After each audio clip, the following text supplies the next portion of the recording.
Labas rytas. Žinai, Sam from NCIA. Labas rytas. Labą rytą. Labą rytą. Labą dieną. Labą dieną. Labą dieną. Sveiki. Jo, betgi kvadratas yra skirtumas yra, bet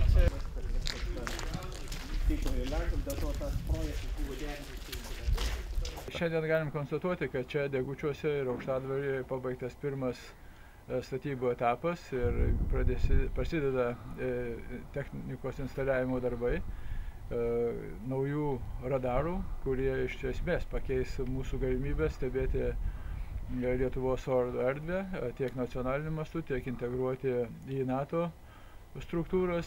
Ir manau, kad jau kitais metais čia Degučiuose bus pirminio pajėgumo galimybės naudoti radarą, o iki 19 metų tiek Degučiuos, tiek Aukštadvaryje ir Ignalinoje mes turėsime pilną naują techniką ir galėsim žymiai geriau kontroliuoti mūsų oro erdvę, integruodami ją į visas NATO struktūras ir taip užtikrindami ir savo oro erdvės saugumą ir paramą oro policijos misijai.